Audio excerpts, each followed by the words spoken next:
ओम नमो ब्रह्मादिभ्यो ब्रह्म विद्या सांप्रदायकर्तृभ्यो वंश ऋषिभ्यो महाभ्यो नमो गुरुभ्यः। सर्वोपप्लवरहित प्रज्ञानगण प्रत्यगर्तो ब्रह्मैवाहमस्मि अहं पदार्थरहितः। गुरुवे सर्वलोकानां विषजे भवरोगिणां निधिये सर्वविद्यानां श्रीदक्षिणामूर्तये नमः। ओंकारपीठ सिद्धान्तं ब्रह्म विद्योपदेशिका श्रीमन्नारायणं सूर्यं सद्गुरुभ्यो नमो नमः। याज्ञवल्क्यं च जनकं सुखसान्दीपमीश्वरं कृष्णमर्जुनसंयुक्तम् उद्धवञ्चं नमो नमः। ब्रह्मानन्दयोगीन्द्रं रामानन्दज्ञानेश्वरः साजानन्दयोगीश रामावधूतगुरुं भजामि। अंबिका शिवयोगीन्द्रं वेमनयोगि सद्गुरुं निरञ्जन वेङ्कयार्य तिरुवेङ्गला गुरुं भजे। श्रीधरस्वामी योगीन्द्रं शिवरामाख्य दीक्षितं कंबालूरि अप्पब्रह्म सद्गुरुभ्यो नमो नमः। परशुराम सीताराम भागवत कृष्ण योगीनां लक्ष्मणार्य सद्गुरुभ्यो नमो नमः। बृहद्वादिष्ट सिद्धान्तं पूर्णबोधोपदेशिकां श्री वेंकटेश्वर योगीन्द्रं सद्गुरुभ्यो नमो नमः। आत्मानात्म अतीतमनिशं केवलात्मोपदेशिकं श्री वेमुलरामय्यार्य योगीन्द्रं सद्गुरुभ्यो नमो नमः। चराक्षरमतीतं च अचलपूर्णोपदेशिकां श्री पूर्णानंद पुल्लयार्य सद्गुरुभ्यो नमो नमः। पूर्णबोधसुधानिधिं पूर्वपुण्यफलप्रदं वेदान्तानन्द सद्गुरुं वेङ्कटरमणार्य गुरुं भजे। पूर्णानन्द पुल्लयार्य पुत्ररत्नमहागुरुं विष्णानन्दविभुं देवं कृष्णमूर्ति नमो नमः। परब्रह्मानन्दवर्षं परापरसमादर्शं ज्ञानाज्ञानतीतानन्द श्री अश्वत्थार्य नमोस्तुति। सर्वकालाकाल प्रत्यक्षं सर्वोत्तम सुशाश्वतं विरहितानन्दगुरुं वेङ्कटदासार्यं भजे।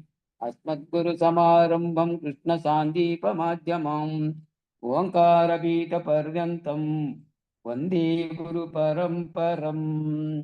सुप्रभातम्। अव्यक्तासु प्रतिष्ठा देवा पूर्वा संज्ञा प्रवर्तते। उत्तिष्ठ परमपुरुषाय कर्तव्यं दैवमान्निकम्। उत्तिष्ठो उत्तिष्ठ गुरुदेवा उत्तिष्ठ अचलध्वज उत्तिष्ठ सर्वदेवेश त्रैलोक्यं मङ्गलं कुरु।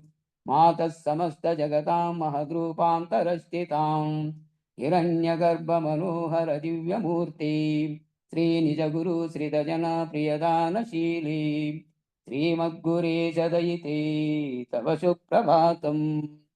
तव सुप्रभातमरेन्द्रवन्दिते भवतु प्रसन्न हिरण्मयावर्णमण्डली सुधी साक्षिभूतामनन्तरूपिणी वेदान्तवेद्यदयिते तव सुप्रभातम्।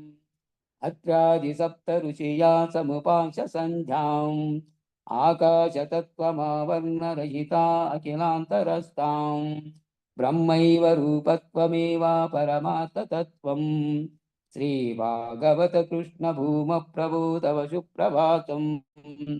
वेदान्तसार सर्वं तत्त्वमेव सत्यं त्रैलोक्यवशमानाय सर्वं तव सुप्रकाशम् भाषावतीर्णवेद्यं तव बोधरूपम्। श्रीभागवत कृष्ण भूमप्रभो तव सुप्रभातम्। न शब्दपङ्कजं शाश्वनैवास्ति तत्त्वं निःशब्दशब्दतीतं निजतत्त्वरूपं तेजोऽन्धकाररहितं बाह्यस्वरूपं श्रीभागवत कृष्ण भूमप्रभो तव सुप्रभातम्। सभायान्तरोषि त्वमेक सर्वं समं हि सर्वे विशिष्टमव्ययम् अतत्त्वरूपतत्त्वं न हि वस्तु किञ्चित् श्रीभागवत कृष्ण भूमप्रभो तव सुप्रभातम्। व्योमभद्वैरन्तरस्तं यालैष भूमा अशरीरतत्त्वमेकं महं नमामि अगच्छानं तदेव अखिलान्तरात्मा श्रीभागवत कृष्ण भूम प्रभु तव सुप्रभातम् विशुद्ध निर्गुणात्मा गगनोपसदृशम् नज्ञातममृतस्वरूपं सभायान्तरस्थम् पूर्णाचलगुरोरेकं सुविशालतत्त्वम् श्रीभागवत कृष्ण भूम प्रभु तव सुप्रभातम् श्रीभूमरूपादयादि गुणामृताब्दी सर्वारिष्टनाशा जगदेक शरण्यमूर्ति श्रीसत्यज्ञानानन्ततीता नित्यस्वरूपा श्रीभागवत कृष्ण भूम प्रभु तव सुप्रभातम् अज्ञानमूलहरणं तव चरणतीर्थं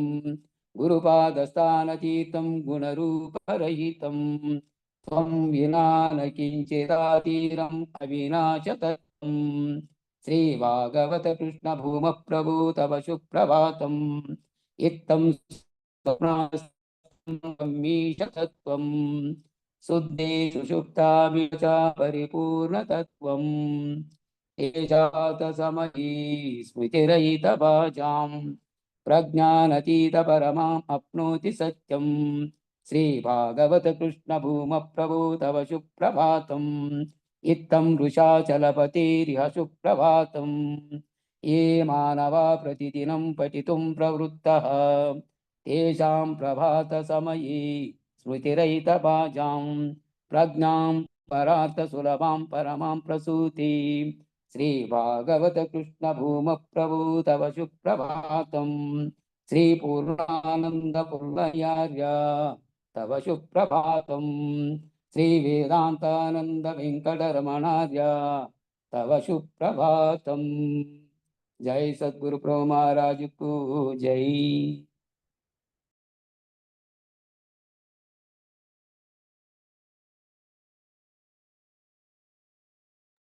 జై గురు అందరికీ జై గురు. జై గురుదేవ. జై గురు జై గురు చేసుకోండి. జై. కాబట్టి ఏం చెప్పారు నిన్న అంటే ఆత్మ అనే వస్తువు, ఆత్మ అనే దాని గురించి తెలుసుకోవడానికి ఇంద్రియాలతో తెలుసుకునేటటువంటి శబ్దస్పర్శ రసరూప గంధాత్మకమైనటువంటి జ్ఞానేంద్రియముల ద్వారా గ్రహించేది ప్రత్యక్షంగా ఉండే ప్రమాణము. అట్లా ఆత్మను ఈ విధంగా నిర్ణయించే అవకాశం ఆ విధంగా లేదు.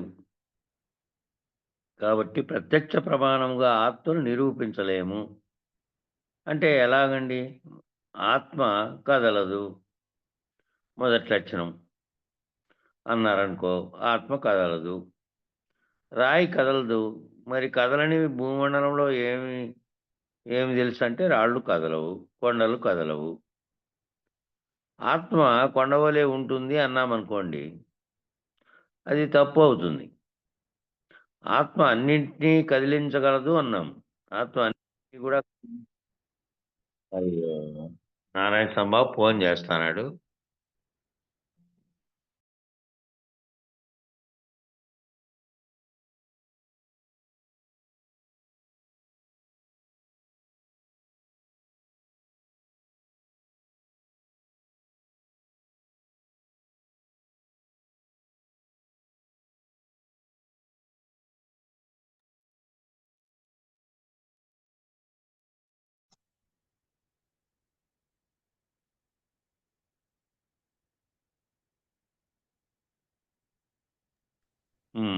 మధ్యలో ఫోన్ చేశాడు, బావ రాలేదని. సంభవం రాలేదని చెప్పడానికి రాలేదని ఫోన్ చేసినప్పుడు ఇంతకుముందు కూడా చాలా సార్లు చెప్పినాం, దీని ఫోన్తో రాకుండా ఉండేది ఉండదు. అక్కడే సమస్య ఏందో ఉంటుంది. ఎప్పుడైనా కూడా ఇక్కడ నిర్వహించే ఫోన్లో నుంచి సమస్య ఉండదు, అందరికీ వచ్చింది అని చెప్పినాము. అక్కడ రానప్పుడు అక్కడేదో ఉంటుంది, కానీ సమస్య దీంతో ఏముండదు. దీంతో ఉంది అనుకో ఏదైనా, ఈ ఫోన్తో మిగిలిన వాళ్ళందరికీ రాదు. కాబట్టి ఆత్మ అన్నిటినీ కదిలించగలదు అంటే అన్నిటినీ కదిలించగలదు అని అన్నాం అనుకో, ఒకవేళ వాయువు అన్నిటినీ కదిలించగలదు కదా, వాయువు అనేది అన్నిటినీ కదిలించగలదు అది. కాబట్టి ఆత్మ వాయువు వలె ఉంటుంది అన్నాం అనుకోండి, అది కూడా పొరపాటు అవుతుంది, తేడా వచ్చేసింది, అలా కూడా కుదరదు. మరి ప్రత్యక్ష ప్రమాణానికి ఇంకేం చెప్పారు? ప్రత్యక్ష ప్రమాణం చెప్పాలంటే ఏం చెప్పారు? ఎవరైనా సరే పొగ వస్తుందంటే అక్కడ నిప్పు ఉంది అని ఎవరైనా చెప్తారనమాట. కానీ అట్లా అనుమాన ప్రమాణంతో కూడా అది వీలు కాదు. అనుమాన ప్రమాణం ఏంటంటే ఎక్కడో పొగ వస్తుంది అంటే దానికి కారణమైన వస్తువు నిప్పు ఉండాలి, ఉంటుంది అనే అనుమాన ప్రమాణంతో చెబుతారు. అట్లా చెప్పే కూడా వీలు కాదు. ఇది రెండవ ప్రమాణం అన్నమాట. మనం దగ్గరికి వెళ్ళి నిప్పు ఉందో లేదో చూడలేము, దగ్గరికి వెళ్ళి చూడకపోయినప్పటికీ ఉందో లేదో, కానీ దూరం నుంచి వస్తోంది కాబట్టి చెబుతున్నాం, పొగ వస్తుంది కాబట్టి. దూరం నుంచి పొగ వస్తుందని చూసాము, అది వంటిల్లు కావచ్చు, ఎక్కడైనా దూర ప్రదేశంలో ఉండేది కావచ్చు, ఇంకా దూర ప్రదేశం వంటింట్లే కావచ్చు, దూర ప్రదేశంలో ఉండేదైనా కావచ్చు.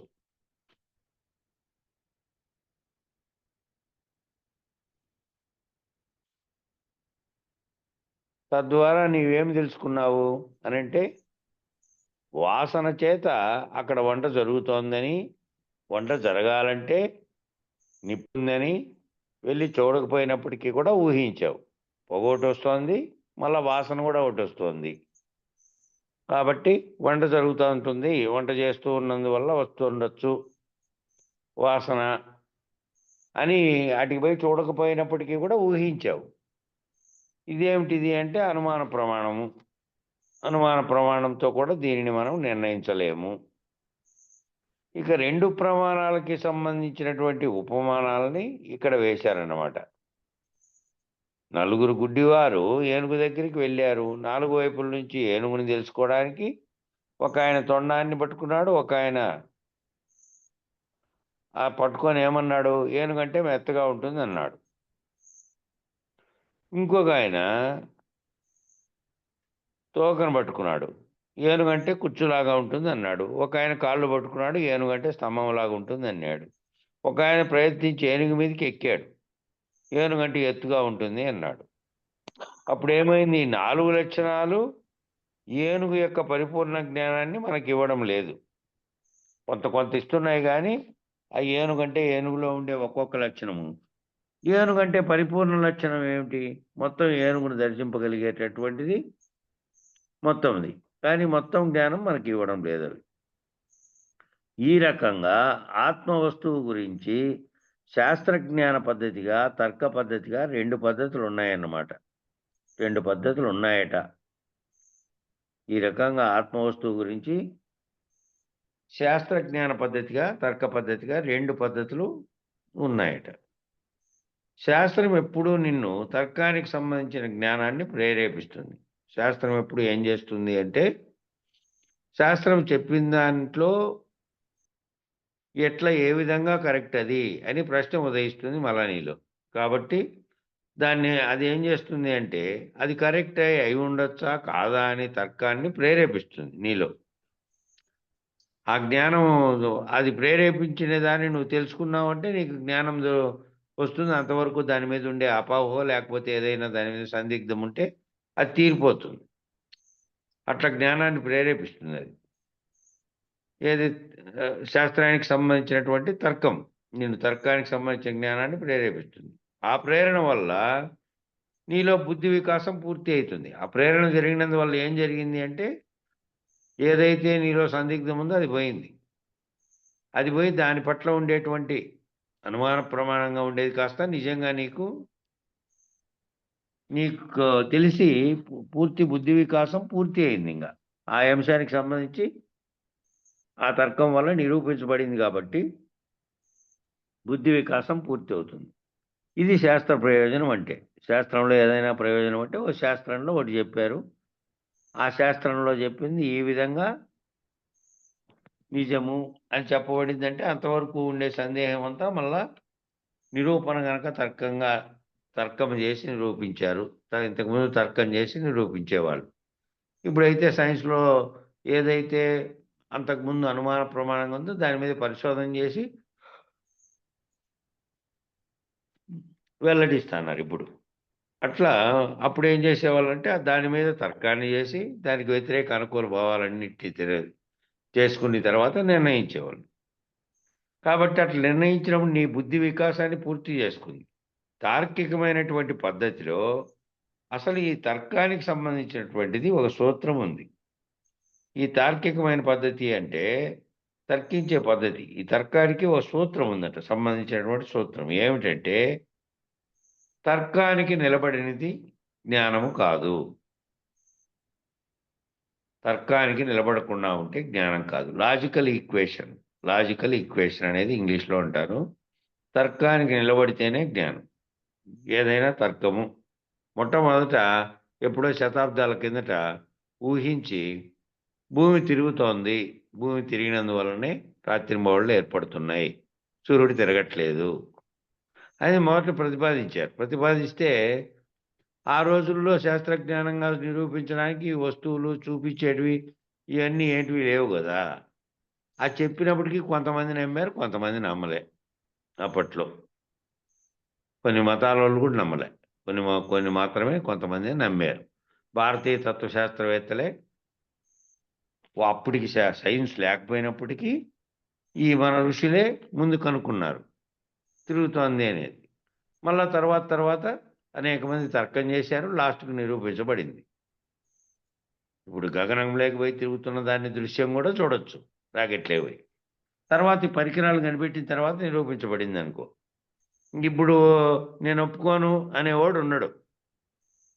అట్లా తర్కానికి కూడా నిలబడితే అది జ్ఞానం. తర్కానికి నిలబడితే ఏదైనా ఏ అంశం చెప్పినా ఇది ఇట్లా అని చెప్తే అది తర్కానికి నిలబడాలి. తర్కానికి నిలబడకపోయినట్లయితే అనగా తర్కానికి నిలబడినటువంటిది జ్ఞానం కాదు. పక్కనే దానికి కంటిన్యూయేషన్ ఇంకొక పాదం కూడా ఉంటుంది. దానికి వల్ల ఇది చూడండి, ఇంకో పక్కన ఇంకో మాట కూడా ఉందంట. తర్కానికి నిలబడింది జ్ఞానము కాదు అని ఏ విధమైనటువంటి ఓ పదం ఉందో దానికి కూడా ఇంకో పదం ఉందంట. ఏంటంటే తర్కించేవాడు జ్ఞాని కాదు. తర్కించేవాడు అని అంటే తర్కించి అదే పనిగా తర్కిస్తాంటారే నిరూపణ కోసం. తాను తర్కించేది గొప్పది అని చెప్పడానికి కనుక తర్కించాడనుకో, నిజాన్ని అన్వేషించే కోసం తర్కించేవాడేమో సందేహరహితుడై జ్ఞాని అవుతాడు. కానీ తాను గెలిచే కోసం తర్కించాడనుకో, అట్లా తర్కించేవాడు జ్ఞాని కాదు. నువ్వు తర్కిస్తూ ఉన్నంత కాలము నువ్వు ఆత్మజ్ఞానివి ఎప్పటికీ కాలేవు అని. అసలు తర్కమే చేయనంటావా? అప్పుడు నీకు జ్ఞానం కలిగే అవకాశమే లేదు. తర్కం చేయగాని కేవలం తర్కించి దానివల్ల ఆత్మజ్ఞానివి ఎప్పటికీ కాలేవు. అయితే విచారణ, తర్కము రెండూ ఉండాలి. ఈ తర్కం ఎట్లుండాలంటే తనలో కలిగినటువంటి పరిప్రశ్నకు సందేహం దొరికే విధంగా ఉండాలి. కాబట్టి తర్కిస్తూ ఉన్నంత కాలం ఆత్మజ్ఞానివి కాలేవు అనేది ఒకటైతే, అసలు తర్కమే చేయనంటావా? అప్పుడు నీకు జ్ఞానం కలిగే అవకాశం కూడా లేదు. తర్కం చేయాల్సిందే కానీ ఎట్లా తర్కం చేయాలి అంటే వేసే ప్రశ్న కూడా విలువైనదిగా ఉండాలి. పరిప్రశ్నగా ఉండాలి. పరిప్రశ్నగా ఉండాలంటే తనకు దాంట్లో నిజమైనటువంటి ఆలోచన విధమైనటువంటి భావనలో సందేహం కలిగి ఉండాలి. ఆలోచనాపరమైనటువంటి సందేహం. ఒక మాట అంటే అది నిజమో కాదో తెలుసుకునేకి దానికి నీలో పుట్టినటువంటి మళ్ళా అంతర్మదనం, నువ్వు అంతర్మదనం చేసుకున్న తర్వాత దాంట్లో నుంచి పుట్టిండాలి ప్రశ్న. అది అప్పుడు నీకు సందేహరహితం అయ్యేదే కాక జ్ఞానం కూడా తెలియబడుతుంది. కేవలం ఒట్టి తర్కం చేశారనుకో, అది సందేహరహితంగా కాదు, నువ్వు ముందు అంతర్మదనం చేసుకొని ఉంటే పుట్టినటువంటి ప్రశ్న అయి ఉండాలి. అట్లా ఉండకుండా కేవల తర్కం చేస్తే ఎప్పటికీ తెలుస్తుంది. కాబట్టి శాస్త్రదృష్టం గురుర్వాక్యం, తృతీయం ఆత్మనిశ్చయం, చతుర్థం సంచయచ్ఛేదం, పంచమం ముక్తిదాయకం అని శాస్త్రంలో ఉండే ఒక వాక్యాన్ని ఇక్కడ ఉదహరిస్తున్నారు. శాస్త్రదృష్టం, శాస్త్రంలో చూసింది మొదట శాస్త్రంలో చూస్తాం విచారణ. మళ్ళీ గురుర్వాక్యం, గురువు యొక్క గురువాక్యం ద్వారా తెలుసుకుంటాం. తృతీయం ఆత్మనిశ్చయం, మూడవది ఆత్మనిశ్చయం అవుతుంది. చతుర్థం సంశయచ్ఛేదం, నాలుగోది ఏమవుతుంది? సంశయాలు లేకుండా అయిపోతాయి. పంచమం ముక్తిదాయకం, ఇంకా ఐదోది ఏంటి అంటే ముక్తి పొందడం. కాబట్టి శాస్త్రం చెబుతుంది, శాస్త్రం చెప్పిన దాన్ని గురువాక్యం విశదపరుస్తుంది. గురువాక్యం విశదపరిచిన తర్వాత ఆత్మనిశ్చయం అవుతుంది. తర్వాత సంశయచ్ఛేదం అవుతుంది 4వ స్థితిలో. సంశయచ్ఛేదం అయిపోతే 5వది ఇంకా భ్రాంతిరహితమై నువ్వు ముక్తి పొందడమే. ఇది క్రమముక్తికి మార్గం. క్రమముక్తికి ఏం మార్గం అంటే ఇది, ఈ పద్ధతిలో క్రమముక్తికి మార్గం. శాస్త్రాన్ని గురించి తెలుసుకోవడం, శాస్త్రం గురించి చదవడము, వినడము, ఏదో ఒకటి తెలుసుకోవడం, ఆ తెలుసుకున్న దాన్ని మళ్ళా గురువాక్యం ద్వారా విశదపరచుకోవడం, తర్వాత ఆత్మనిశ్చయం కలగడం, తర్వాత సంశయచ్ఛేదం కలగడం, తర్వాత ముక్తి పొందడం అనేటువంటి క్రమముక్తికి మార్గాలు ఇవి. కాబట్టి ప్రతి ఒక్కరూ ఏం చేయాలి అంటే తప్పక శాస్త్రాన్ని అధ్యయనం చేయాలి. అధ్యయనం అంటే చదవాలి అంటే చదువు వచ్చిన వాళ్ళందరూ అధ్యయనం చేస్తారు. చదువు రాలేదు అనుకో, వాళ్ళు వినడం ద్వారా కూడా నిష్ఠాతులు అవుతారు. రామస్వామి తాత కృష్ణాలో ఆయనకు చదువు రాకపోయినప్పటికీ కూడా వినడం ద్వారా నిష్ఠాతులు అవడమే కాక, వీళ్ళు చదివే వాళ్ళు చదువుతూ ఉంటే అక్కడ తప్పైంది చూడు అని చెప్పేవాడంట. చదివేమో ఆయన బుక్ చదివేవాడేం కాదు, బుక్ కూడా తీసుకునేవాడు కాదు. వీళ్ళు అంతకుముందు గురువు దగ్గర విచారణ చేసినది తప్ప, ఆ విచారణ చేసి ఆ తత్వాలు పాడుకుంటూ దాని అంతర్గతంగా ఉండేదంతా భావన చెంది ఉంటారు. కాబట్టి తామే ఆ స్థితిలో ఉన్నటువంటిదంతా తనలోకి ముడుచుకుంటారు. కాబట్టి ఎక్కడ ఏ వాక్యం వస్తే అది అట్లే గుర్తొచ్చి టక్కున అనే స్థితిలోకి వాళ్ళు ఉన్నారు. కాబట్టి అధ్యయనం చేయాలి అంటే చదువున్న వాళ్ళు అధ్యయనం చేయాలి. అధ్యయనం చేసిన తర్వాత బాగా తర్కించాలి. శాస్త్రాన్ని అధ్యయనం చేయాలి. అధ్యయనం చేసిన తర్వాత మళ్ళా తర్కించాలి. తర్కించదగిన విధానములు ఎన్ని ఉన్నాయో ఆ షట్ప్రమాణ సహితంగా వాటిని తర్కించాలి బాగా. ప్రమాణముల చేత ఏవైతే శాస్త్రానికి ఈ ఉపనిషత్తులకు ప్రమాణాలు చెప్పారో ఆ ప్రమాణాల ప్రకారమే తర్కించాలి. కానీ ఊరికే అడ్డదిడ్డంగా తర్కించడం కాదు. ఎన్ని ప్రమాణ సహితంగా ఏవైతే ఉన్నాయో అట్లా తర్కించాలి వాటిని. ఆ తర్కించడం వల్ల ఏమవుతుంది అంటే నీ బుద్ధి వికాసం పూర్తి అయిపోతుంది. ఆ తర్కించడం వల్ల తెలుసుకునే కొద్దీ ఒక్కొక్కటి తెలుసుకున్న తర్వాత మళ్ళీ దాని గురించి తర్కించాల్సిన పని లేదు. దాని గురించి తర్కించాల్సిన పని లేదు. ఒక నెయ్యి గిన్నె పట్టుకున్నాడట ఒక ఆయన. నెయ్యి గిన్నె పట్టుకున్న ఆయనకు ఈ ప్రశ్న వచ్చిందంట, ఏమిటిది అంటే, నేతికి గిన్నె ఆధారమా, గిన్నెకు నేయి ఆధారమా అని బోర్లించాడు. ఆయనకు ప్రశ్న తలెత్తింది. ఏమని తలెత్తిందంటే, ఓ నేయిగిన్ని చేతిలో పట్టుకున్నాను. నేయిగిన్ని పట్టుకున్న ఆయనకు ప్రశ్న ఏమొచ్చింది అంటే, నేతి గిన్నె యందు ఆ నేతి గిన్నెలో ఉండే నేతికి ఈ గిన్నె ఆధారమా, లేకపోతే ఈ గిన్నెకు నేతి గిన్నె అని పిలుస్తున్నాం కదా, ఈ గిన్నెకి నెయ్యి ఆధారమా అని బోర్లించాడు. ఇంకా బోర్లించిన తర్వాత ఇప్పుడు గిన్నెలో ఉన్న నెయ్యి అంతా ఏమైంది? నేలపాలైంది. మన తర్కం అంతా ఇలానే ఉంటుంది. నెయ్యి ప్రధానమా, గిన్నె ప్రధానమా? మనకిప్పుడు నెయ్యి ప్రధానం, కానీ గిన్నె ప్రధానం అనుకొని గిన్నెను పట్టుకొని నెయ్యి పారబోసాడు. కాబట్టి నెయ్యి దాంట్లో ఉంది, దేని ఆధారంగా? గిన్నె ఆధారంగా ఉంది. ఆధారంగా ఉందా లేదా తెలుసుకుందాం అనుకున్నాడు. గిన్నె కాదు కదా, గిన్నె ఆధారం అయితేనేమి కాకపోతేనేమి నాకు దాంట్లో ఉండే నెయ్యి నాకు కావాలి. దాన్ని దగ్గర పెట్టుకొని కాపాడుకోవాలి అనుకోకుండా ఏం చేశాడంటే, టెస్ట్ చేయడానికే దాన్ని బోర్లిస్తే నెయ్యి కాస్త ఉలిగిపోయి గిన్నె మిగిలింది.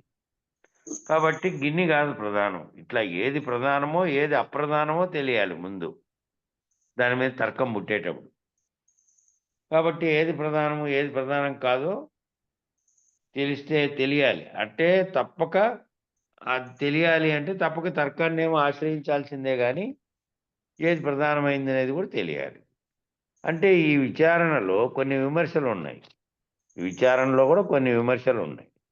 ఈ విమర్శ ఎలా చేయాలి అంటే జడ చేతన విమర్శ, ఆధార ఆదేయ విమర్శ, కార్యకారణ విమర్శ, చేతన అచేతన విమర్శ, నిత్య అనిత్య విమర్శ, ఆత్మ అనాత్మ విమర్శ, సదసత్ విమర్శ, దృగ్దృశ్య విమర్శ, ధ్యాత ధ్యేయము ధ్యానము అనేటువంటి త్రిపుటి యొక్క విమర్శ, పంచకోశ విచారణ, అవస్థాత్రయ విచారణ, శరీరత్రయ విచారణ, దేహత్రయ విచారణ, ఈ రకంగా అనేక పద్ధతులుగా ఈ తర్కం అనేటువంటి అవధిని నిన్ను దాటించేటువంటి ప్రయత్నం చేస్తారు ఆత్మవిచారణలో. ఆత్మవిచారణలో ఇవన్నీ వస్తాయి.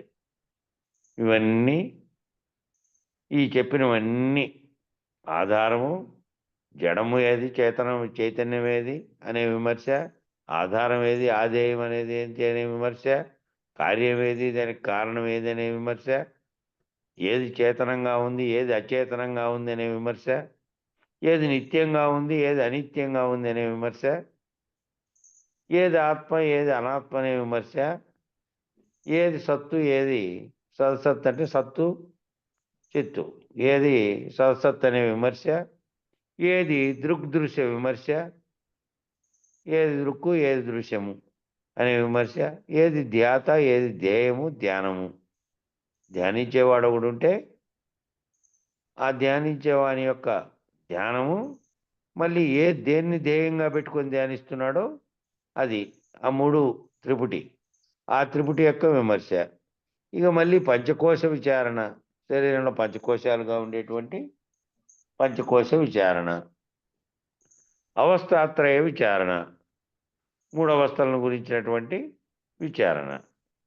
మూడు అవస్థలు జాగ్రత్త, స్వప్నము, నిద్ర, మూడు అవస్థల గురించి విచారణ. శరీరత్రయ విచారణ, స్థూల సూక్ష్మ కారణ శరీరాల గురించిన విచారణ. దేహత్రయ విచారణ, మూడు దేహాలు,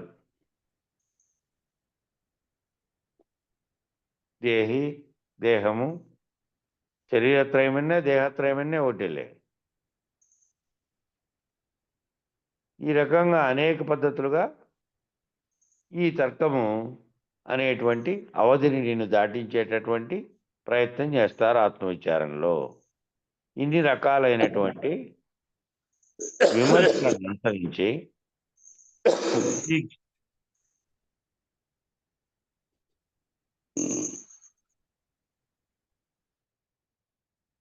ఇన్ని రకాలైనటువంటి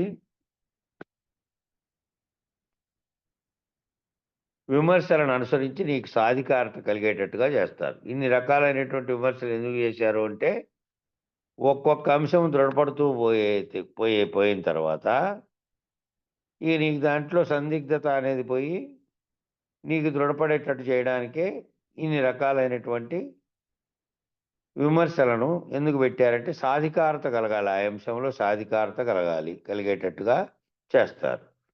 ఇది ఆత్మజ్ఞానాన్ని బోధించేటటువంటి విధానం.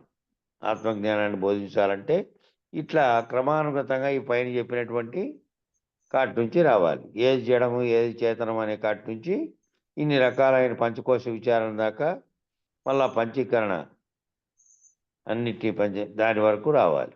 పంచీకరణ పద్ధతిలో పంచకోశ విచారణ, అవస్థాత్రయ విచారణ, శరీర విచారణ అన్నీ వచ్చిన తర్వాత నీకెందుకు అవన్నీ విచారణ చేశారు, అవన్నీ విచారించే కొద్దీ ఒక్కొక్క అంశంలో జ్ఞానం ఏర్పడుతుంది కదా. మూడు శరీరాలు ఏంటివి, ఏది జడము ఏది చైతన్యంగా ఉంది, ఏది సర్వమును గుర్తెరుగుతోంది, ఏది సర్వమును గుర్తెరిగే స్థితిలో లేదు.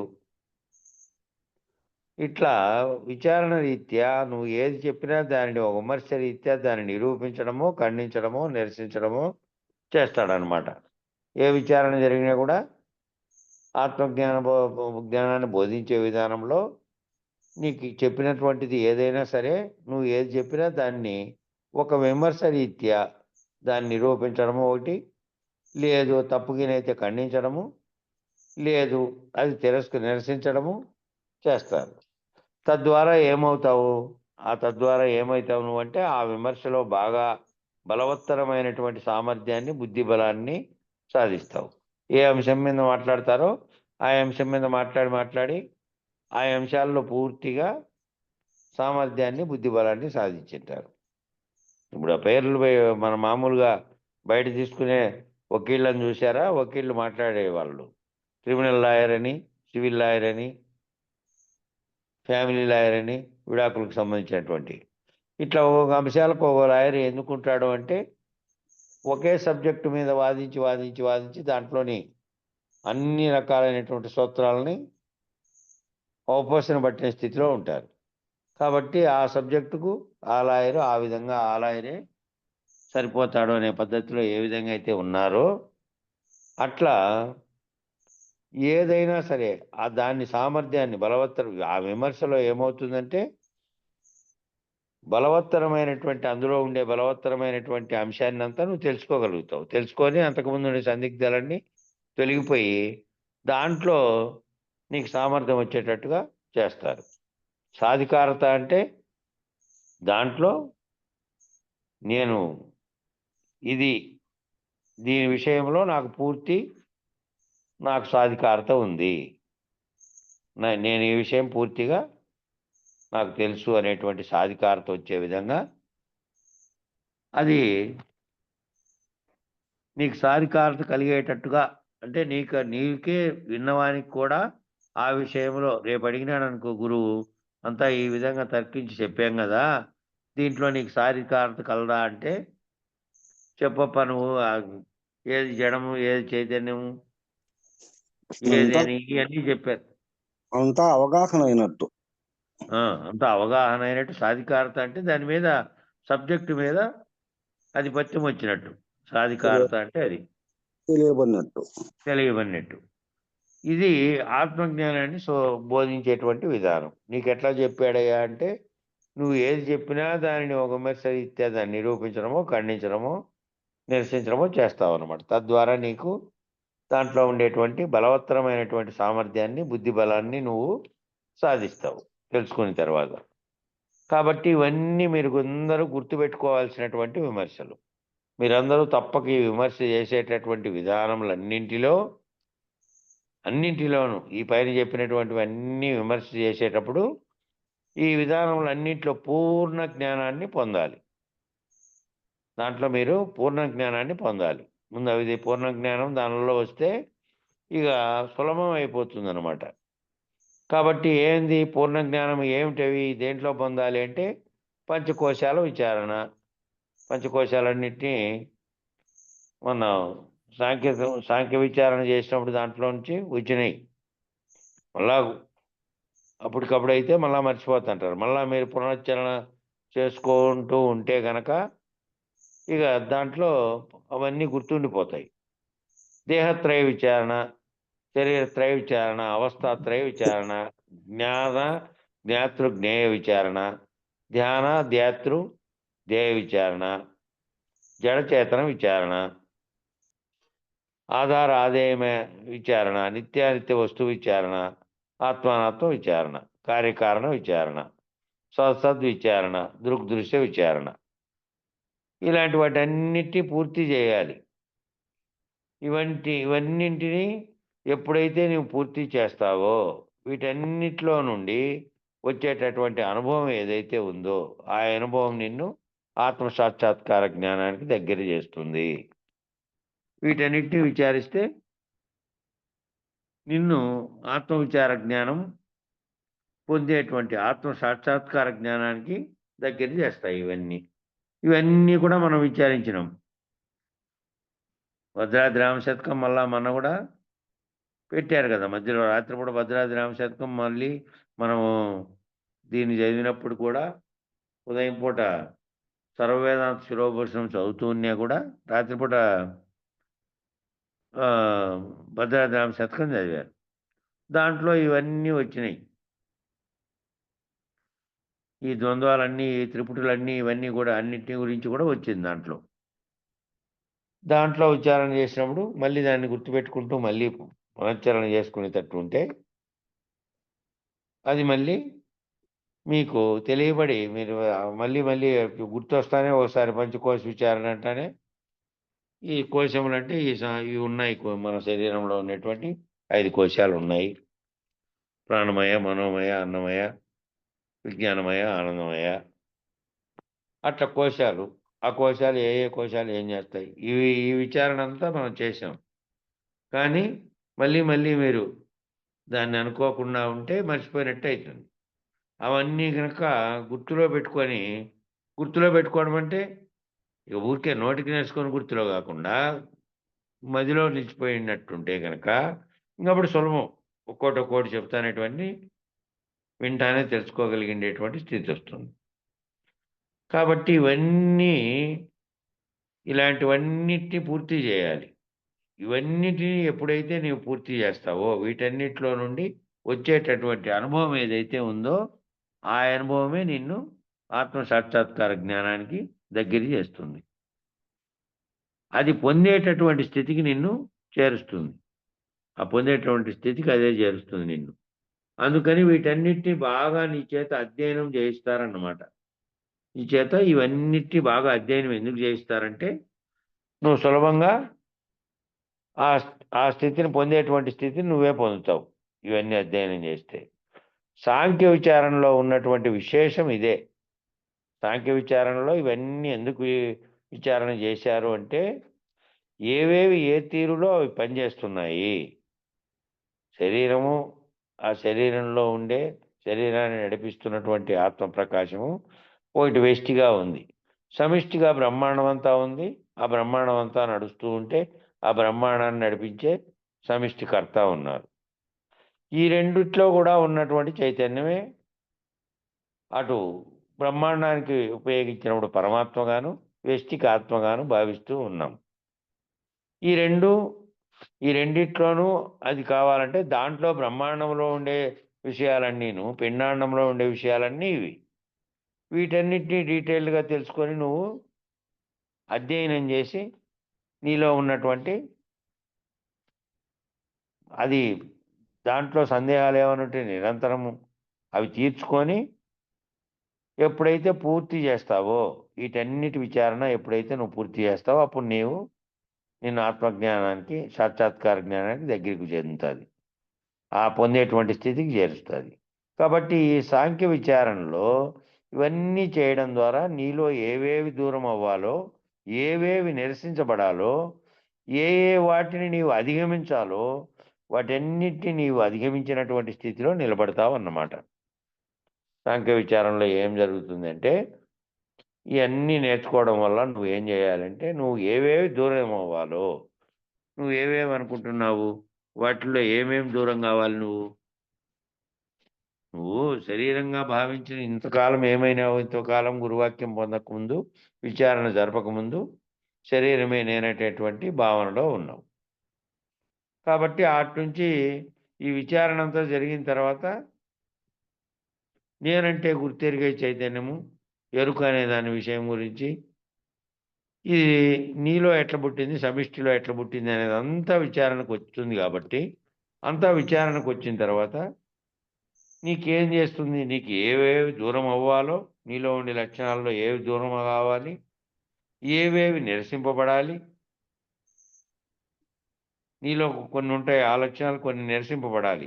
ఏ వాటిని నువ్వు అధిగమించాలి. ఇంతవరకు నువ్వు అధిగమించలేకుండా దేనికైతే అలవాటు పడి బద్ధుడు అయి ఉన్నావో దాంట్లో నుంచి కొన్ని దానిలోంచి బయటపడే అవసరం కూడా ఉంది. వాటన్నిటినీ నీవు అధిగమించిన స్థితిలో నిలబడతావు అన్నమాట.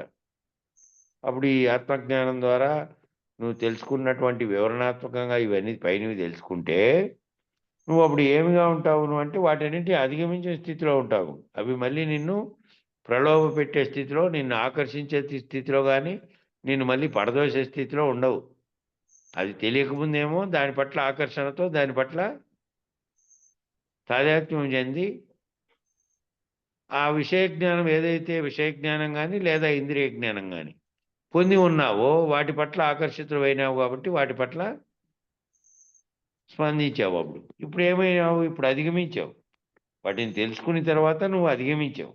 అధిగమించిన తర్వాత మళ్ళీ దాని వైపుకు పోవు. దాని గురించి తెలుసు కాబట్టి. మళ్ళీ దాంట్లో పడకుండా ఉంటావు. వాటన్నిటిని నీవు అధిగమించిన స్థితిలో నిలబడతావన్నమాట. అధిగమించిన స్థితిలో నిలబడితే తత్ప్రభావం చేత నీకు ఆత్మ సాక్షాత్కార జ్ఞానం కలుగుతుంది. అప్పుడు అధిగమించిన స్థితిలో ఉంటే నువ్వు వాటిని అధిగమించిన స్థితిలో ఏమవుతావు అంటే ఆ ప్రభావం చేత వాటన్నిటిని అధిగమించిన స్థితిలో నీకు తెలుసు ఏది నిత్యానిత్య వస్తువు వివేకం వచ్చింటుంది. అప్పటికి వచ్చింటుంది కాబట్టి ఆ ప్రభావం చేత నీకు ఆత్మ సాక్షాత్కార జ్ఞానం కలుగుతుంది. ఈ రకంగా నడిపేటప్పుడు ఈ విధంగా నడిపించాలి అంటే ముందు అనుభవ జ్ఞానం చాలా ముఖ్యం. ఎందుకని అంటే ఆత్మ అనేది సూక్ష్మాతి సూక్ష్మం. కాబట్టి నడిపించేవాడు గురువు అయి ఉండి నడిపించేవాడు ఆత్మజ్ఞానం పొందిన గురువు దగ్గర ఏంటే ఈ నడిపించేది సులభమవుతుంది. గురువు అనుభవపూర్వకంగా వివరిస్తాడు కాబట్టి. లేదు ఇట్లా బుక్లో చదువుతా అంటే విషయాలు తెలుస్తూ ఉన్నాయి అనుకో, విషయమేమో తెలుస్తోంది, వాటికి మామూలు అనుభవాల జీవితంలోటి మామూలుగా వచ్చేటువంటి అనుభవ జ్ఞానంతో తాను ఆ విధమైనటువంటి స్థితిని పొంది నీకు ఉపకరించే విధంగా ఏ పద్ధతిలో అయితే ఉపకరిస్తుందో చెబుతాడు. కాబట్టి అనుభవ జ్ఞానము అన్నారు. అనుభవ జ్ఞానము చాలా ముఖ్యము అని అంటే ఇవి చదివేవాడు కొత్తగా ఇప్పుడు చదువుతున్నాడు. అనుభవ జ్ఞానం ఎక్కడి నుంచి వచ్చింటుంది?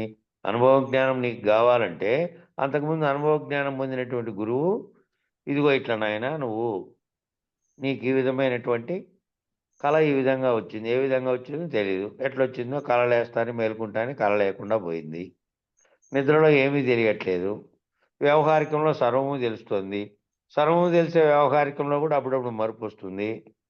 ఇట్లా వివరణాత్మకంగా ఏవైతే వాస్తవ విషయాలతో అనుభవ జ్ఞానం ఉండే గురువు ఉంటాడో ఆ అనుభవ జ్ఞానము ఎందుకు ముఖ్యము అన్నారు అంటే నీకు ఇవి వివరించడానికి. ఎందుకనంటే అది ఆత్మ సూక్ష్మాతి సూక్ష్మం కాబట్టి ఈ బోధ అనేదంతా కూడా కేవలం శాస్త్రాన్ని మాత్రమే కాకుండా ఇందాక అవతల పేజీలో ఒకటి చెప్పారు కదా, ఏమని? శాస్త్రదృష్టం గురుర్వాక్యం, తృతీయం ఆత్మనిశ్చయం, చతుర్థం సంశయచ్ఛేదం, పంచమం ముక్తిదాయకం అని. శాస్త్రమేమో దర్శిస్తాం, శాస్త్రంలో విషయం తెలుసుకుంటాం, దాన్ని గురువాక్యం ద్వారా వివరించబడుతుంది గురువు గారి చేత. మూడోది ఏం జరుగుతుందంటే నిశ్చయం అవుతుంది ఇది ఫలానది అని. నాలుగోది ఏమో సంశయచ్ఛేదం, సంశయాలు తొలగిపోతాయి నాలుగోది. ఐదో ఆఖరుగా ఏం జరుగుతుందంటే ముక్తిదాయకం, అది ముక్తిని పొందేటట్టుగా చేస్తుంది. అట్లా 5 దశలుగా చేసినట్టు ఈ అనుభవ జ్ఞానం వల్ల గురువు దగ్గరికి చేరిన వారికి సులభంగా అవుతుంది. శాస్త్రజ్ఞానమే చదువుతున్నాము, శాస్త్రజ్ఞానమే అనుభవ స్థితిలోకి రావాలంటే అనుభవజ్ఞైనటువంటి గురువు చెప్పాలి. ఆత్మ సూక్ష్మము, సూక్ష్మతరము, సూక్ష్మతమము. ఇక ఆత్మ కంటే సూక్ష్మమైనది లేదన్నమాట. ఆత్మ అత్యంత సూక్ష్మతరము అని చెప్పారు కదా. ఆత్మ సూక్ష్మమైనది, సూక్ష్మతరము, సూక్ష్మతమము. ఇక ఆత్మ కంటే సూక్ష్మమైనది లేదన్నమాట. ఇంకా ఆత్మ కంటే సూక్ష్మమైనది అసలు లేదు. అది సర్వవ్యాపకము. మరి చిహ్నముల ద్వారా దానిని ప్రత్యక్షమయ్యేటట్టు చేయగలుగుతామా? ఆత్మ సూక్ష్మంగా ఉన్నప్పటికీ సర్వవ్యాపకంగా ఉంది, సర్వత్రా సర్వవ్యాపకంగా ఉంది. అది అట్లా సర్వవ్యాపకంగా ఉండేదాన్ని చిహ్నముల ద్వారా అంటే ఏదైనా గుర్తుల ద్వారా దానిని ప్రత్యక్షమయ్యేటట్లు చేయగలుగుతామా అనేది ప్రశ్న. అంటే అర్థం ఏమిటి అంటే, సరే ఇక్కడి నుంచి ఇప్పుడున్నటువంటి వ్యవస్థలో అనేక దేశాలలో అనేక రకాలైనటువంటి చిహ్నాల ద్వారా జ్ఞానాన్ని, దివ్యత్వాన్ని వ్యక్తీకరించేటటువంటి ప్రయత్నాలు చేస్తుంటారు. కానీ అవేవి సత్యాన్ని, అనుభూతిని నిర్ణయించలేవు. అంటే అర్థం ఏమిటి? ఈ విధంగా దానికి ఎట్లా అంటే అనేక దేశాల్లో అనేకమైనటువంటి వ్యవస్థలు ఉండే చోట్ల అనేక దేశాల్లో అనేక రకాలైనటువంటి గుర్తులు ఒకటి పెట్టుకొని ఆ గుర్తుల ద్వారా ఈ జ్ఞానాన్ని, దివ్యత్వాన్ని వ్యక్తీకరించేటువంటి ప్రయత్నాలు కొందరు చేస్తుంటారు. కానీ అవేవి సత్యాన్ని, ఆత్మానుభూతిని అవి నిర్ణయించలేవు. ఆ గుర్తులుగా పెట్టుకునేటువంటి దేవుని గుర్తుగా పెట్టుకోవడమో, లేకపోతే ఇంకోటి వస్తువును పెట్టుకోవడమో, ఇంకో దాన్ని పెట్టుకోవడమో, సిలువను పెట్టుకోవడమో, ఇంకో దాన్ని పెట్టుకోవడమో, వస్తువు యొక్క చిహ్నం అనేదాన్ని ఆ చిహ్నము జ్ఞానాన్ని దివ్యత్వాన్ని వ్యక్తీకరించేకి అది చూస్తానే ఓహో అది ఇది అని దివ్యత్వంగా నీ భావన చెందొచ్చు కానీ అది సత్యాన్ని అనుభూతిని నిర్ణయించలేదు. అది సత్యాన్ని ఆ సత్యాన్ని నువ్వు అనుభవించినటువంటి స్థితిలో నువ్వు నిర్ణయించుకునేటువంటి స్థితిలో చేయలేదు. ఆ గుర్తులుగా పెట్టుకోండి. అది అనేక దేశాల్లో అనేక మతాల వాళ్ళు పెట్టుకున్నటువంటి గుర్తులుగా పెట్టుకున్నటువంటివి ఆత్మానుభూతిని నిర్ణయించలేవు. అంటే అర్థం ఏమిటి అంటే ఒక ఆయన ఒక చేతిలో కొబ్బరికాయ పట్టుకొని ఉంటాడు, ఒక ఆయన దాన్ని తీక్షణంగా చూస్తూ ఉంటాడు. చూడగా చూడగా చూపు ద్వారా దానిని ప్రేరేపించడం ద్వారా చేతిలో ఉన్న కొబ్బరికాయ కింద పడిపోతుంది. ఇప్పుడు ఆయనకి ఆత్మానుభూతి ఉన్నట్లేనా? ఒక ఆయన చేతిలో పట్టుకున్నాడంట, ఇంకొక ఆయన దాన్ని తీక్షణంగా చూస్తూ ఉంటాడంట. చూడంగా చూడంగా అది కదిలి చేతిలో నుంచి జారిపోయి కింద పడింది. ఆ కింద పడిపోతే ఆ కింద పడిపోయిండే దానికల్లా నేరుగా తటస్థంగా అయిన అట్లే ఉండి చూశాడు కదా, స్థిరంగా ఉండి చూశాడు. చూసినందువల్ల దానికి కదలికి వచ్చి పడిపోయింది అని అనుకుంటే ఆత్మానుభూతి ఉన్నట్లేనా? అది ఒకటి. రెండవది, ఒక ఆయన కళ్ళకు గంతలు కట్టుకొని తన ఎదురుగుండా ఉన్నటువంటి పుస్తకంలో ఉన్న వేదాన్నంతా చదివేస్తాడు. అంతకుముందు బాగా బట్టి కొట్టేసింటారు కాబట్టి బాగా నేర్చుకొని నోటికి నేర్చుకున్న దాన్ని ఇంకా కళ్ళకు గంతలు కట్టా ఏం పెట్టా చదువుతుంటారు. అంతా కూడా చదివేస్తుంటారు. దీన్ని బ్లైండ్ రీడింగ్ అంటారు. బ్లైండ్ రీడింగ్ అంటే ఇంకా ఇంకా చెప్పాలంటే ఆయన బ్రెయిలీ లిపి అనేది ప్రత్యేకంగా ఉంది కదా, బుడపలు పెట్టింటారు. దాంట్లో 2 బుడపలుంటే ఏ అని, 3 బుడపలుంటే బి అని, ఇట్లా అక్షర సంకేతాలు ఇచ్చింటారు. అది గుడ్డి వాళ్ళ కోసం తయారు చేశారు. అది బ్రెయిలీ అనే ఆయన తయారు చేశాడు. ఆయనకి ఎందుకు ఆలోచన వచ్చిందంటే గుడ్డోళ్ళు కూడా చదువుకోకూడదా? ఎట్లా చదువుకోవాలి వాళ్ళు మరి? మామూలుగా అయితే ఏ దిద్దిస్తారు, బి దిద్దిస్తారు, అని దిద్దిచ్చింటారు. దిద్దినందువల్ల దిద్ది వచ్చింటుంది మనకి. కళ్ళు లేనివానికి దిద్దేది లేదు కదా. అందుకని ఏం చేశాడంటే పేపర్ మందంగా ఉండే పేపర్ మీద ఒక బుడప, 2 బుడపలు, 3 బుడపలు, ఇట్లా బుడపలు పైకి కిందికి ఉండడం, ఇట్లా వేరు సంకేతాలు గుర్తులని తయారు చేస్తే గుర్తుల ద్వారా చదివేటట్టు చేశాడు. దాన్ని బ్లైండ్ రీడింగ్ అంటారు. స్వామి ఇప్పుడు 100, 200, 500 రూపాయల నోట్ల ముందంతా చిన్న లైన్స్ పెట్టింటారు చూడు, ఒక సైడ్ చిన్న లైన్స్ పెట్టింది కదా, అవి వాళ్ళు చదువుకునే అవి వాళ్ళు తెలుసుకునే సమయం గిర్లు పెట్టింది. గుడ్డలు తెలుసుకునేకి దానికి బుడపలు పెట్టింటారు. అదే లైన్లు పెట్టినాడు. నిన్న అయితే 200 పెట్టినాడు దాన్ని. చేత్తో తడిమింటారు. చేత్తో తడిమి లైన్లను చూసి చెప్తారులే. చెప్తారు అట్లా. అది అట్లనే సంకేత జ్ఞానం దాన్ని ఏమంటారంటే సంకేత జ్ఞానం అంటారు. సంకేతాలను గుర్తుపట్టుకొని చేయడం. అట్లా కళ్ళకు గంతలు కట్టుకున్న ఆయన పుస్తకంలో అదంతా చేయదాన్ని చదివేస్తాడు. బ్లైండ్ రీడింగ్ అంటారు దీన్ని. మరి ఆయనకు ఆత్మానుభూతి ఉన్నట్లేనా? ఒక ఆయనకి దూరశ్రవణ విద్య అంటే మనం ఫోన్లో ఎలా మాట్లాడుకుంటున్నామో ఆయన ఫోన్ సహాయం లేకుండా తెలుసుకోగలుగుతాడు. దూరంగా ఏం జరుగుతుందో ఇద్దరు వ్యక్తులు కదలికలతో మాట్లాడుతున్నటువంటిది దూరం నుంచి చూసి కేవలం వాళ్ళ పెదాల కదలికలను బట్టి, ఆ కదలికలను బట్టి ఏ పదాలు వాళ్ళు మాట్లాడుతూ ఉండొచ్చునో బహుశా దానికి సరిపోయేటట్టుగా ఈయన ఊహించగలడు. అది ఒక విధానం. ఇలాంటి దూరశ్రవణ విద్య ఉన్నటువంటి వాళ్ళు ఉంటారు. అలాగే కొంతమందిని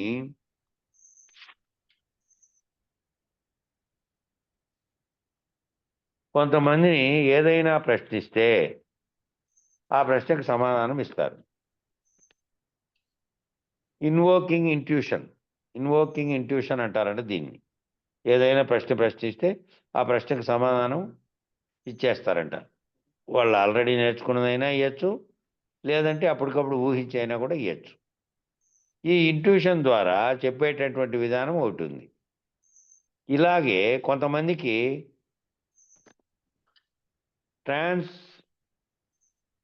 ట్రాన్సెండెంటల్ మెడిటేషన్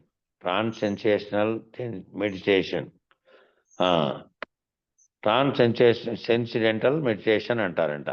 మెడిటేషన్ అంటే ధ్యానము, ట్రాన్సెండెంటల్ మెడిటేషన్ అంటారంట. ఇది కొంతమందికి ఉంటుందంట. అంటే ఒకరి చేతిలో వాహకంగా పనిచేసేటువంటి నిబద్ధత కొంతమంది మానసిక వ్యవస్థల్లో ఉంటుంది. అట్టి మానసిక వ్యవస్థ కలిగినటువంటి వాళ్ళ యొక్క ఆ మానసిక వ్యవస్థల గురించి ప్రేరణ పొంది ఆ ప్రేరణ ద్వారా వాళ్ళు సమాధానం చెప్తూ ఉంటారు. ఇప్పుడు హిప్నోటిజం ఉందని కదా, హిప్నోటిజం కూడా అటువంటిదే. హిప్నోటిజంలో ఏం చేస్తారంటే వాడిని మెల్లిగా ట్రాన్స్ లేకి పంపిస్తారు. ట్రాన్స్ అంటే ఒక రకమైనటువంటి మగ్నత లేకి పంపించి నిద్రలో పోయినట్టు పంపించి వానిలో చైతన్యం కలలో పనిచేసినట్టు పనిచేస్తూ ఉంటే ఈ ట్రాన్స్ లేకి పంపించినటువంటి వాడు కొన్ని ప్రశ్నలు వేసి వానిలో నుంచి సమాధానాలు అవుతాడు. వాడు దాంట్లో ఉండి చెప్పేస్తాడు. అట్లా దాన్ని హిప్నోటిజం అనేది ఒక విద్యగా వచ్చింది. కానీ పాశ్చాత్యంగా అనేక రకాలుగా వచ్చినటువంటి విద్యలు ఇవి. మనసులో ఉండేదాన్ని వాని చేత చెప్పించడం కోసం ఆ రకమైనటువంటి ప్రయోగాలు చేస్తుంటారు. ఆ ప్రేరణ ద్వారా వాడు సమాధానాన్ని చెప్పేస్తూ ఉంటాడు. ఈ రకమైనటువంటి అనేక రకాలైనటువంటి సూక్ష్మ బుద్ధి పరిధిలో జరుగుతూ ఉంటాయి. ఇవన్నీ సూక్ష్మ బుద్ధి పరిధిలో జరిగేటువంటి అంశాలు. సూక్ష్మ బుద్ధి పరిధిలో జరుగుతున్నటువంటి అంశాలు ఇవన్నీ. ఈ అంశాలు ఇటు ప్రజ్ఞకి చైతన్యానికి ఉన్నటువంటి వలయాలలో ఇది ప్రజ్ఞకి చైతన్యానికి సంబంధించినటువంటి వలయాలు ఇవన్నీ. ఈ రకమైనటువంటివన్నీ అనేక రకాలైనటువంటివన్నీ కూడా ఏడ జరుగుతున్నాయంటే సూక్ష్మ బుద్ధి పరిధిలో జరుగుతూ ఉన్నాయి. ఇట్టి ప్రజ్ఞకి చైతన్యానికి ఉన్నటువంటి వలయాలలో చిట్ట చివరి వలయాలు ఏంటంటే ఔటర్ పెరిఫెరీలో వీరు ఉంటారన్నమాట. వీళ్ళు ఏ విధంగా ఉంటారంటే ఈ సూక్ష్మ ప్రజ్ఞకి ఈ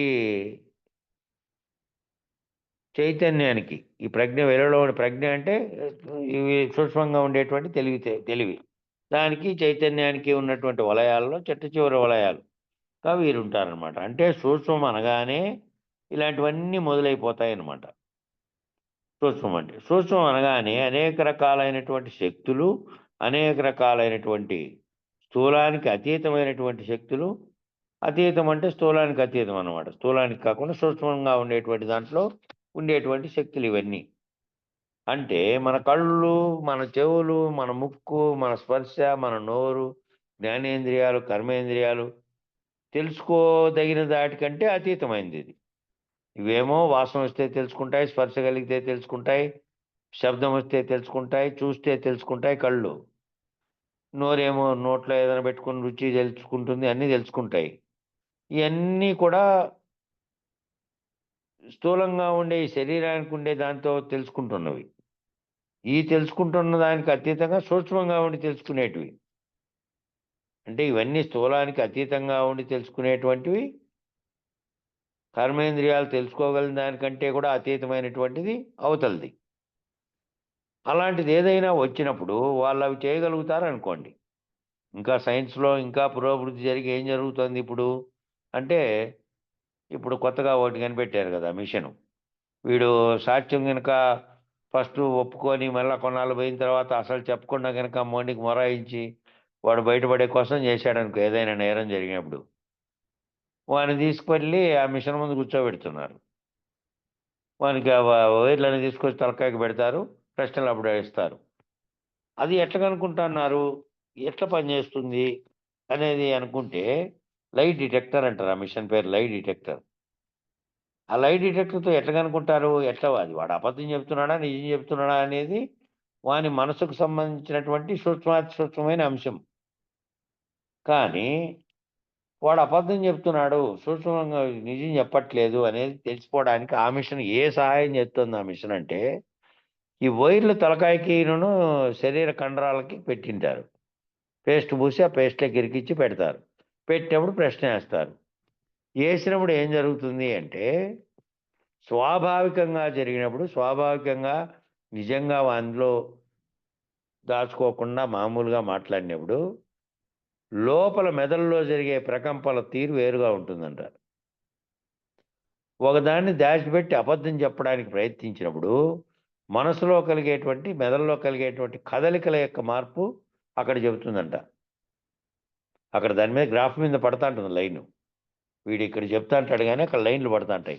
మనకు అది ఆ గుండెను కార్డియోగ్రాఫ్ తీస్తే అవి సరైన పద్ధతిలో స్పందిస్తున్నాయా లేదా, రక్తం పంపింగ్ చేసే సమయంలోని ఏ విధంగా కార్డియో అనేది చెప్తోందో, అట్లా ఈ కొత్తగా పెట్టినటువంటి లై డిటెక్టర్ అనేది ఎట్లా చెప్పగలుగుతోంది మనసులో అనమాట. అంటే ఈ మెదడులో కలిగే ప్రేరణలు, ప్రజల్లో కలిగే ప్రకంపనలు, మెదడులో ఏ విధమైన ప్రకంపనలు కలుగుతున్నాయో దాని మీద బట్టి నిజం చెప్పట్లేదు వీడు, దాచిపెట్టి అబద్ధం చెప్తున్నాడు అనేది కనుక్కోగలుగుతున్నారు.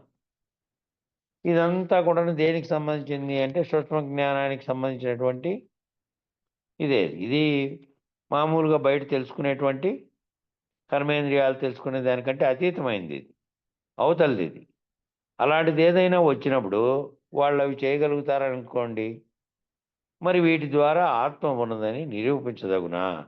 మరి ఈ విధంగా దీనిల ద్వారా ఆత్మ ఉంది అని నిరూపించదగునా అంటే, అలాంటి వాటి వల్ల ఆత్మ యొక్క సాక్షాత్కార జ్ఞానాన్ని పొందలేము. దాంట్లో కొన్ని విషయాలు సూక్ష్మంగా తెలియబడేటివి ఉన్నప్పటికీ ఆత్మను సాక్షాత్కరింపజేసుకునేటువంటి జ్ఞానాన్ని మనం పొందలేము వాటి వల్ల. కాబట్టి ఆత్మానుభూతిని పొందలేము, ఆత్మ అనేటువంటి అనుభూతిని పొందలేము. మరి ఎలాగండి నిరూపణ? మరి ఎట్లా నిరూపణ అంటే, ఇదంతా గుడ్డివాడు ఏనుగును పట్టుకున్న రీతి, వాళ్ళు పట్టుకున్నది ఏనుగును కాదా?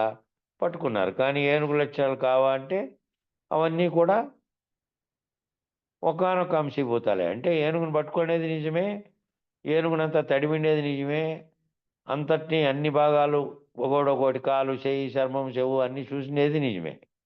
కానీ సమిష్టిగా అంతటినీ కలిపి ఒక రూపాన్ని ఇచ్చే విధంగా లేదు. ఒక్కొక్క అంశాభూతంగా ఒక్కొక్క అంశాన్ని ఒక్కొక్కడు చూసి అంశీభూతంగా చెప్పాడు, ఇది ఇట్లుంది, ఇది ఇట్లుందని. కాబట్టి మొత్తంగా తెలియాలి అంటే అవన్నిటినీ పైన చెప్పినటువంటి, ఇందాక చెప్పినటువంటి చెప్పారు కదా, అవన్నిటినీ పంచకోశాల కాటి నుంచి, పంచీకరణ దగ్గర నుంచి, వెష్టి సమిష్టిల విచారణ, బ్రహ్మాండ పరిణామ విచారణలో అవన్నీ తెలుసుకుంటూ వస్తే అవన్నిటినీ వాటి పట్ల ఉండేటువంటి జ్ఞానం నీకు వచ్చేసింది అనుకో, ఇక మిగిలినవన్నీ చెప్తూ ఉంటే ఆ చెప్తున్న దానిని బట్టి నువ్వు ఊహించుకోగలిగే స్థితికి దగ్గర లేకపోతావు. కాబట్టి ఇవన్నీ చూశారా అంటే చూశారు, గుడ్డి వాళ్ళు ఏనుగును చూశారు నిజమే, వాళ్ళు తడిమిండేది నిజమే, వాడు ఒక్కొక్కరు ఒక్కొక్క అనుభూతి పొందినది నిజమే, ఒక్కొక్క అనుభూతిగా ఉంది, అది మొత్తంగా సమిష్టిగా తెలియబడాలి.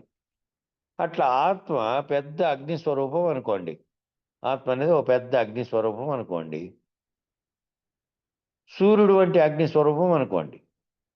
అందులో నుంచి వెడలుతున్నటువంటి విస్ఫులింగాలు, నిప్పురవ్వల కిరణములు ఏవైతే ఉన్నాయో అలాంటివి ఈ మహిమలు, విభూతులు.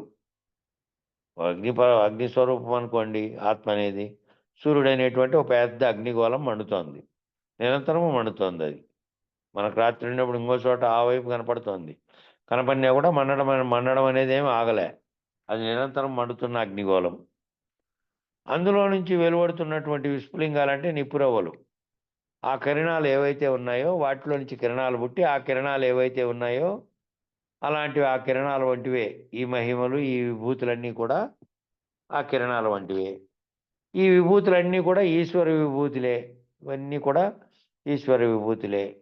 అవి ఈశ్వర స్థితి నుండి కలిగే ముందు ఇలాంటి విభూతులు సూక్ష్మంలో నువ్వు ప్రవేశించావు. ఈ ఈశ్వర స్థితి కలగాలి, ఈ కలిగే ముందు ఇవన్నీ తెలియాలంటే ఈ విభూతులన్నీ నీకు సూక్ష్మంలో నువ్వు తెలుసుకోవడానికి సూక్ష్మంలోకి ప్రవేశించావు అనేటువంటి నిర్ణయం తెలియడం కోసమే ఉపయోగించబడేటువంటివి అవన్నీ కూడా. వీటి వల్ల ఏమీ ప్రయోజనం లేదు. యథాతథమైనటువంటి ఈశ్వర తత్వము ఎటువంటిదంటే సహజ సూర్య ప్రకాశం వంటిది. సహజ సూర్యప్రకాశం ఏ విధంగా ఉందో అటువంటిదే యథాతథమైనటువంటి ఈశ్వరత్వం. యథాతథంగా ఈశ్వరత్వం ఏ విధంగా సకల జగత్తులోనూ అంతటా వ్యాపించి ఉన్నది అని చెప్పేది ఎటువంటిది అంటే సహజ సూర్యప్రకాశం వంటిది, సహజంగానే ఉండేటువంటిది. అట్లా కాకుండా ఎక్కడో ఒక అద్దం పెడితే దాని మీదకి పడినందువల్ల అది రిఫ్లెక్ట్ అయ్యి ఇంట్లో ఉండే గోడకు పడిందే, ఆ గోడకు పడినది ఏంది, దానివల్ల రిఫ్లెక్ట్ అయి పడింది. ఇది కూడా సూర్యుని వల్లనే ఏర్పడినప్పటికీ సహజ సూర్యకాంతి కాదు. ఏదైతే బయట సహజంగా పడుతుందో అది సహజ సూర్యకాంతి. అది సహజ సూర్యప్రకాశం వంటిది ఈశ్వరత్వం అనేది. దాని యందు ఏ రకమైనటువంటి మహిమలు, ఏ రకమైన విభూతులు ఉండవు. ఎంతగా అయితే సమస్త సృష్టికి ఆధారభూతమై, సర్వసాక్షి స్వరూపమై, కర్మసాక్షి స్వరూపమై సూర్యుడు ప్రకాశిస్తూ ఉన్నాడో, ఆ రకంగా ఆత్మ హృదయ స్థానంలో సహజముగా స్వచ్ఛముగా ఉన్నది.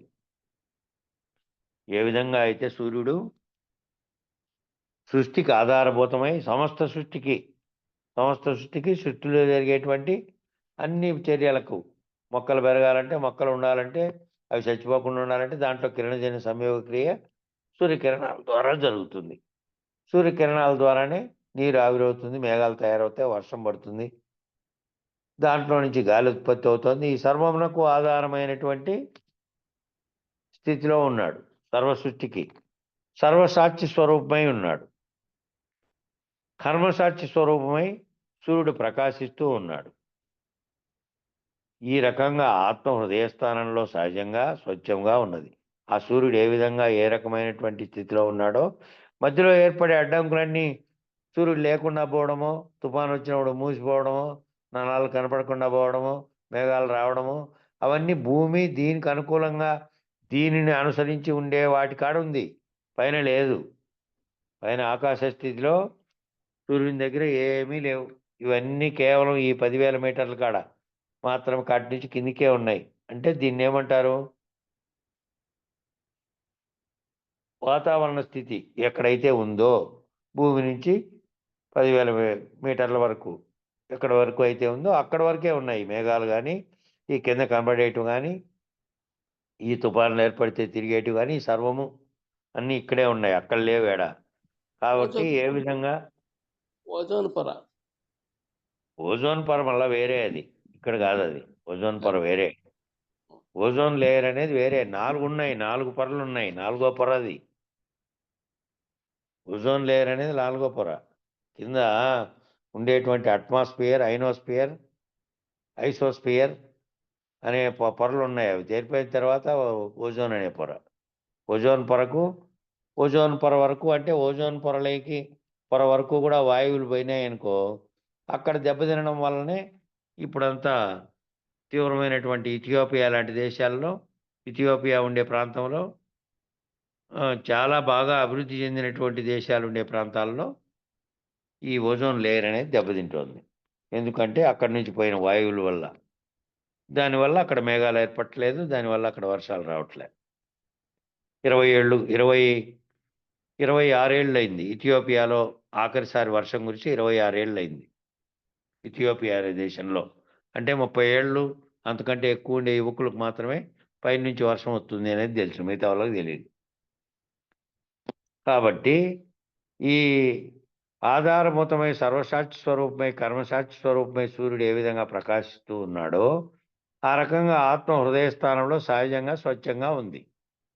ఆత్మ స్వరూప జ్ఞానంతో దానికి ఏ రకమైనటువంటి చిన్న అంటే 1 పైసా 2 పైసాలు లాంటి అన్నమాట. ఇవన్నీ కోట్ల రూపాయల ఆస్తితో పోలిస్తే 1 పైసా 2 పైసలు అందులో భాగమా కాదా అంటే 1 పైసా 2 పైసలు కూడా అందుట్లో భాగమే. కానీ 1 కోటి రూపాయలతో పోలిస్తే 1 పైసా 2 పైసలు దేనికి ప్రయోజనం లేదు. అట్లా కోహినూరు వజ్రానికి మనం పెట్టుకునేటువంటి రంగురాళ్ళకి ఏమిటి తేడా అంటే, ఇది రాయే అది రాయే అయినప్పటికీ దానికి విలువ ఉంది. రాయే కదండి అంటే, రాయి ఎవరు కాదన్నారు? నిజమే రాయే. కానీ అనంత విశ్వంతో పోలిస్తే ఇవన్నీ ఎందుకు కొరగానటువంటివి, అంతే కదా. అట్లా భూమండలం మొత్తాన్ని, నవగ్రహాల మొత్తాన్ని మనం రంగురాళ్ళు పెట్టుకుని ఏమార్చగలుగుతామా?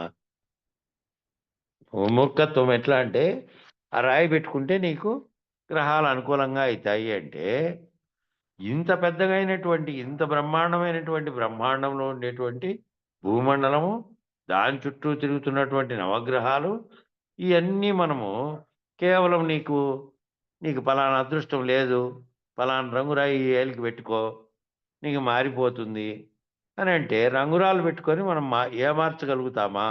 వాటిని ఏమార్చాలి కదా. ఈ రంగురాయి పోయి ఏలికి పెట్టుకోండి, ఈ రంగురాయి పైన తిరిగేటువంటి బ్రహ్మాండంలో ఉండేటువంటి సూర్యచంద్రాదులతో సహా ఉండేటువంటి గ్రహాలన్నీ తిరుగుతూ ఉంటే వాటిని నవగ్రహాలను ఏమార్చే శక్తి ఈ నువ్వు పెట్టుకోండి రంగురాయికి ఉందే. ఆలోచించి చూడండి, మానవునికి భ్రాంతి ఎంత దూరం వచ్చేసిందయ్యా అంటే, ఏమండి మీకు కుజగ్రహ దోషం ఉంది కాబట్టి మీరు ఈ పచ్చరంగు రాయి పెట్టుకోండి అంటే ఆ దోషం పోతుంది అన్నారనుకోండి, అంతే ఆనందపడిపోతాడు. అంతే, ఓ పచ్చరాయి పెట్టుకొని నాకు కుజగ్రహ దోషం పోయింది అంటాడు ఆ రాయి పెట్టుకొని.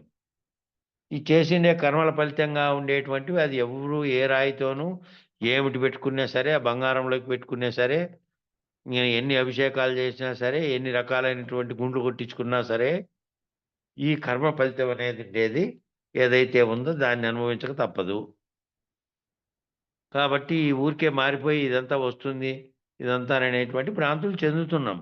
చెంది ఏదో ఈడ పచ్చరాయి పెట్టుకుంటానే అన్ని గ్రహాలని మార్చేస్తుంది అనే టైపులో. ఆ గ్రహాలు ఏమీ నీకు చెడుపు చేయట్లే, ద్రోహము చేయట్లే. ఈ చేసేదంతా నీలో ఉంది, దాంట్లో లేదు. కాబట్టి సమయం టైం సరిపోయింది. మంగళం చెప్పండి. జై సద్గురు బ్రహ్మ మహారాజుకు జై.